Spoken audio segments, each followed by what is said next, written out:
So what were my sewing wins this week? Let's take a look in today's episode to find out. G'day, my name is Sean and this is my weekly update where I share my quilting adventures. Come see what I've been working on, what I completed and all the other fun and exciting news. Let's go ahead and get started with our works in progress. This week I consider a quilting win any time I was able to get into the sewing room and get some progress done. The first thing I want to show you is some of the woven stars, and I'm putting 9 of these together into a wall hanging, and I'll get to show you that completed hopefully next week. But it's been a while since I've shown you these, unfortunately, and I realised that, so I wanted to show you the ones I've made over the last week. This one here is a red, white, and blue one. I think this one turned out really nicely. And then we have this white one. And they're all done for a special reason in these colours and patterns, and I'll explain that to you in a future episode once it's all together. These two look very similar. And then finally we have this one here as well.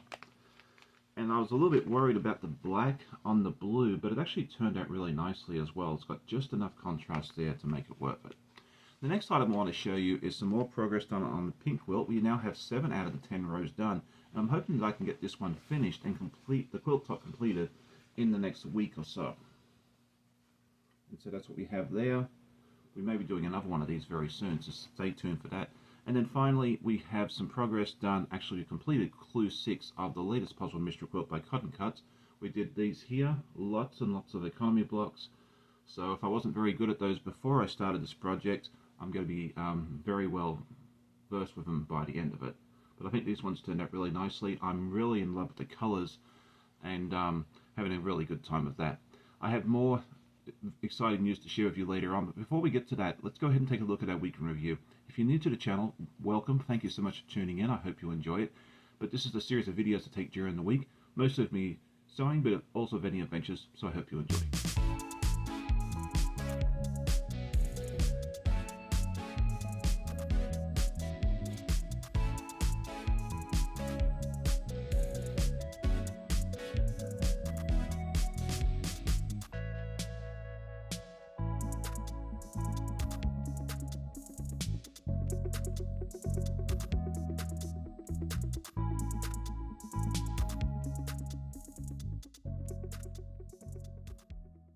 Last week I asked everybody if they preferred to see progress on a lot of items during my podcast or a lot of progress on just a couple of items. And I love to read a lot of responses, and the overwhelming majority of you said that they like to see what I have and just not to change anything. And that's the intention. I was just more curious as to what you guys preferred.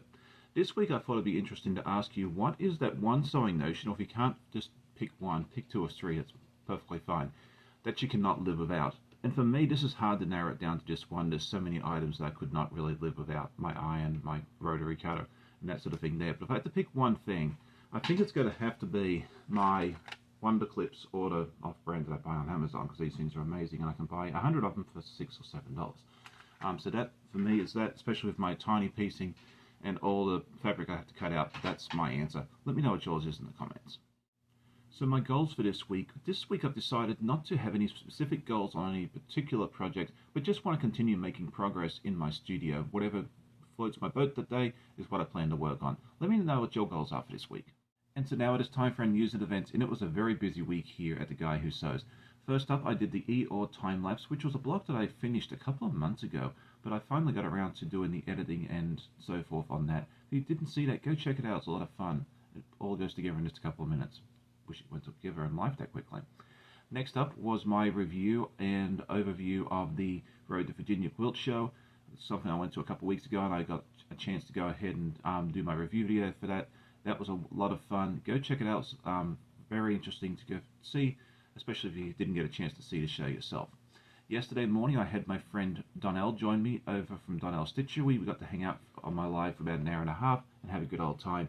And then last night I popped in over on Katy, the Greenland Quilters live for just a few moments as she was celebrating her second year here on YouTube and doing a 12-hour live.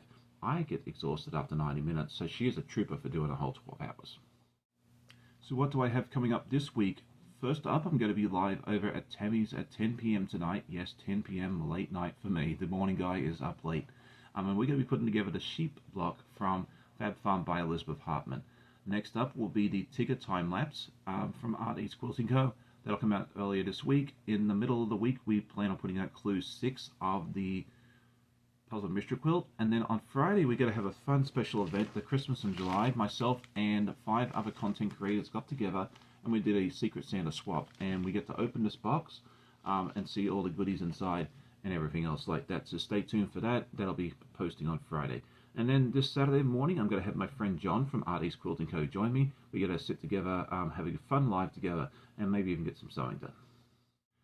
Tonight is our next guild meeting, so if you are a member, please come join us tonight and bring your show and tell with you. And if you are a new member or would like to come join us, we'd love to have you. Come over to our Discord just before 8 p.m. Bring yourself and any show and tell that you like to bring with you, and join the wonderful party. We are a small but lively group, and we are very low-key, and we'd love to have you if you'd like to join us. Earlier this week, I got a nice, wonderful package from my friends at Artie's Quilting Co. It contained my order, which was this wonderful t-shirt. I love this purplish color. I forget the actual name. I'm sure my mate Russ knows, because he bought the same t-shirt. It says Artie's Quilting Co. and then cut, sew, which is very appropriate for them. As soon as I saw they had those for sale, I figured I'd have to have one, so I placed an order immediately, and I'm very happy it showed up. But in the package, in addition to that, he threw in a few extras. We have the sweatshirt, which I won't be making much use out of right now because it's like 100 degrees outside, or about 38 in Celsius, but in the wintertime that thing's going to come in really handy. I did try it on, it fits beautifully, and it's going to come in very handy when we go out and do our Christmas lights and that sort of thing there in the fall. He also threw in a couple of the patterns. These are the brand new patterns for spring that he just released a couple of weeks ago, and we've got this one here with the house and all the little seagulls on top. I think I'm going to do mine in grey, just to make it look a little different. The Halloweenies pattern, which you've seen the Ghost Wing block on last week's episode, and then the bear pattern. And I'm still trying to decide if I want to do which one I want to do. I know, because they're all beautiful. Let me know which one you'd like to do. And then finally, I love these, and some of these I'll have to go on the sewing machine, is the stickers as well. It's all the different characters from the 3 patterns I just showed you. Thank you so much, John, for sending all this stuff over to me. I appreciate you greatly, and I'm definitely going to make use of all this. And finally, I want to show you a section I'm going to call Blast from the Past. I was going through my sewing room yesterday cleaning it up because it looked like an absolute disaster area, everything outside of the camera angle, of course.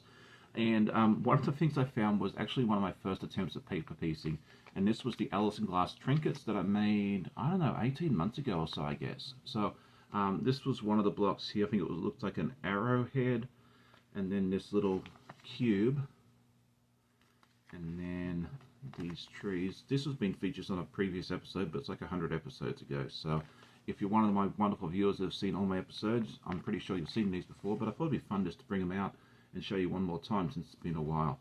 I really should pull this project out and do it, continue on and actually make a nice quilt out of this at some point.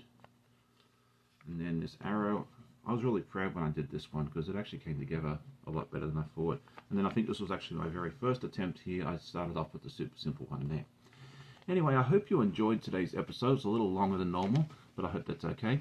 If you did enjoy it, I'd love it if you'd hit that like button. Tell a friend. I always love hearing comments from my viewers. I hope you all have a great day. Happy sewing, and we'll see you next time. Bye.